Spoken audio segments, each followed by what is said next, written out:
runtii arrintan Ethiopia guud ahaanba degnaanshaheeda iyo mandaqadu aad iyo aad isku xiran yihiin. Waa wadan muhiim ah, waa wadan haddii may dhaqaalihiisu aad iyo aad u kobcayo oo xagga dhaqaalaha maanta geeska Afrika wadanka ugu hadilmaya maxaa horeeya uu eegyahay isaga Kenya labaduba ay hadilmay aad u wanaagsan yihiin. waa wadan hadilmay maxaa dhibaatada ka taagan Soomaaliya hadilmay door ka ciyaaraya.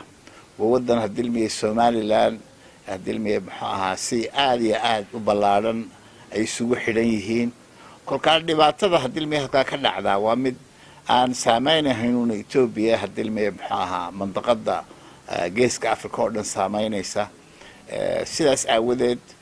sida ogsoontihiin hadilmay maxaa African Union ku hadilmay waxa weeye waa xaruntii African Union ka taasina hadilmay Afrika oo dhan baa aad u aaneynaysa wixii hadilmay halka ka dhaca. dadka iyo dawladaha geeska Afrika si gaar ah way aaneynayaan xagga hadilmay siyaasadda dawliga ah ee hadilmay caalamkana dawladaha waaweyn amba reer Yurub ha noqdeen ama Mareykan ha noqdeen amba China amba Ruushka amba India aad iyo aad bay hadilmay maxaa Ethiopia maanta marxaladda ay socoto hadilmay ula socdaan. sidaas aawadeed geer hadilmay gaar ahaan hadilmay dhinaca siyaasadda hadilmay marxaliga amba hoose siyaasadda mandaqada iyo siyaasadda dawliga arrintaasi waa arrin aad u saameynaysa. waxaana ila tahay hadilmay caalamku hadilmay inuu ku wada hawlan yahay sidii arrintaas hadilmay loo dejin lahaa in hadilmay la helo. anigu aanan ku kalsoonahay in arrintaas hadilmay maxaa aanay faraha ka bixi doonin oo si wanaagsan looga shaqeyn doono. Ismaaciil waxaad ka mid tahay siyaasiyiinta xisbiga mucaaradka wadani dhawaan waxa laga yaabaa in wadahadaladii Soomaaliya iyo Soomaaliya ay dib u bilaabmaan bal hadda arrintaasi sidoo u arkaa habeen dhaweytana hadilmay maxaa aerial dood dheer oo ku jiray baa jirtay oo arrinta ku lug leh. arrintaas qudheedu waa arrin aad iyo aad u muhiim ah aan ahamiyad u lahayn hadilmay maxaa Somaliland iyo Soomaaliya ee geeska Afrika oo dhan u wada leh. saynu ogsoonahay arrinta Somaliland iyo Soomaaliya ay ka hadlayaan ka wada hadli doonaan waxay ku lug leedahay arrin hadilmay qarnigiina soo dhaafay kontameeyaheedii lixdameeyaheedii hadilmay maxaa bilaabmay oo Somaliland iyo Soomaaliya oo hadilmay isu tagay laakiinse hadilmay qoonduhu ahaa in dhulka Soomaalida oo dhan la isu geeyo. arrintaasi hadilmay waa arrin hadilmay maxaa meel mari weyda oo fashilantay. dantuna hadilmay Somaliland iyo Soomaaliya waxay ugu jirtaa sidii hadilmay arrintaas xal loogu heli lahaa inay ka wada shaqeeyaan. dawladaha hadilmay geeska Afrika amba Ethiopia ha noqoto amba Kenya ha noqoto amba Djibouti ha noqotana hadilmay maxaa arrintaasi waa arrin taabanaysa. kolka waxay ila tahay arrin hadilmay waqtigeedii la gaaray in si degan oo hufan oo qoto dheer hadilmay maxaa loo eego laga wada qabto xal hadilmay maxaa waarana hadilmay loo helo. way dadku waxay suudin Ismaaciil Djibouti ama madaxweyne Ismaaciil Margeele soo dhax ugu noqon kara Somaliland iyo Soomaaliya. wallahi arrintu horta kolka horeba wada hadalku waa mid khuseeya Somaliland iyo Soomaaliya. Djibouti haddii lagu shiro iyo haddii meel kaleba lagu shiroba wada hadalka iyo arrintan hadilmay afgaradka cida laga doonayo horta waa Somaliland iyo Soomaaliya. kolkaas Djibouti si gaar ah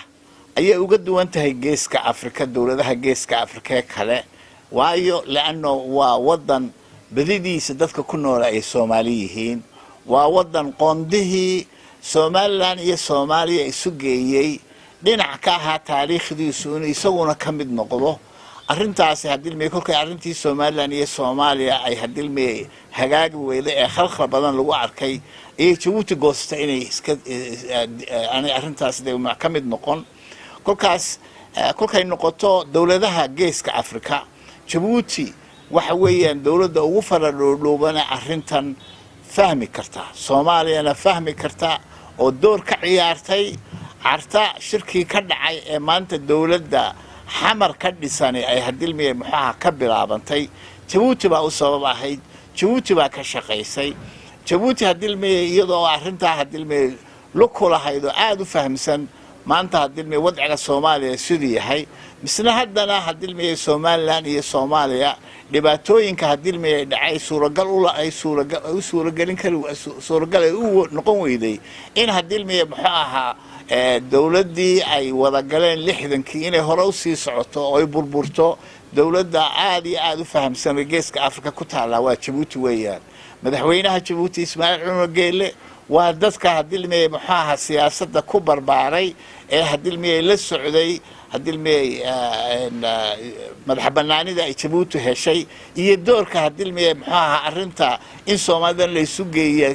giddo la isu wada geeyo geeska Afrika ay door weyn ka ciyaaraysay kolka arrintaas sidoo u fahmay Ismaaciil Cumar Geelle iyo Jabuuti ba waxay ila tahay hadilmay waxa laga yaabaa inaanay hadilmay madaxda hadilmay Kenya iyo hadilmay muxuu ahaa Ethiopia aanay u fahmin ba laakiin iyadoo sidaas tahay haddana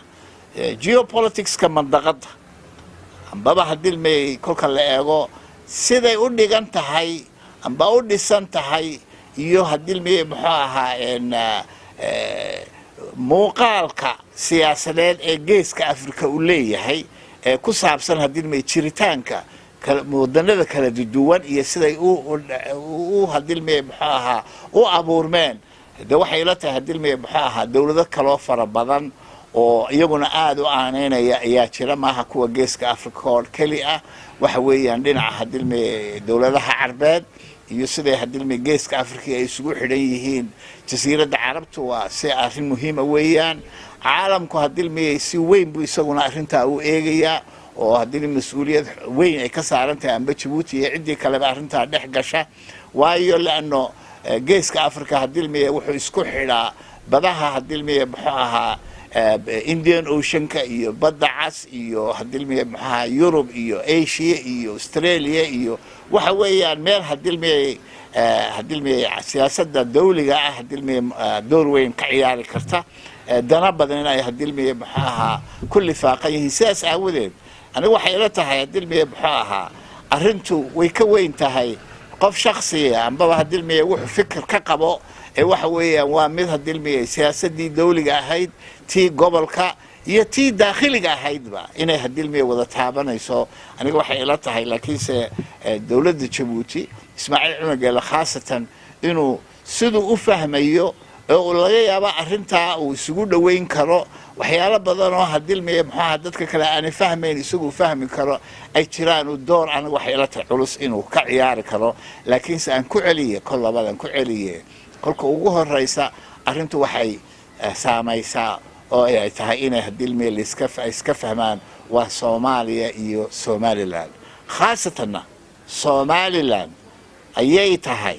qadiyadeeda siday u iibin lahayd amba ha noqoto dawladaha geeska Afrika amba ha noqoto dawladaha hadilmay jaarka kala Carabta amba caalamka ha noqoto cid la doonaya inay door culus oo hadilmay muxuu ahaa aqliyaysan oo cilmiyaysan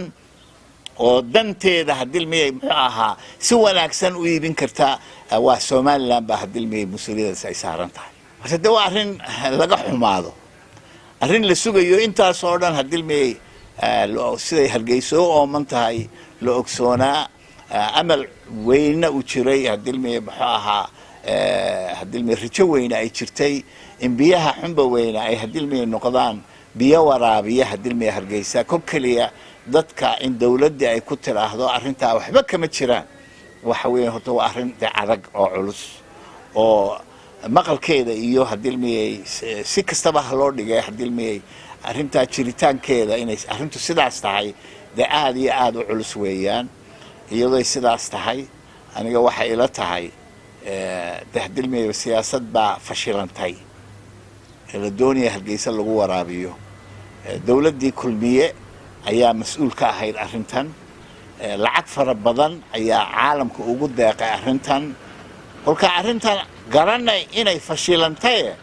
dadkii fashiliyay iyo siyaasadii fashilisay maxaa laga qabanayaa weey arrintani waa arrin aad iyo aad hadilmay dawladda kulmiye maanta jirta ay tahay inay dadweynaha ka qanciso dadka ka mas'uul ahaa haddii may fashilkaas iyo lacagtaa faraha badanee loogu deeqay Soomaaliland maanta la laayahay cidda laga doonayaa inay haddii may muxuu ahaa daba gasho oo dadweynaha waxa jira runta uga sheegto dadka dambiga geystayna haddii may muxuu ahaa ciqaabta ay mutaan haddii may marisa waa dawladda kulmiye maanta jirta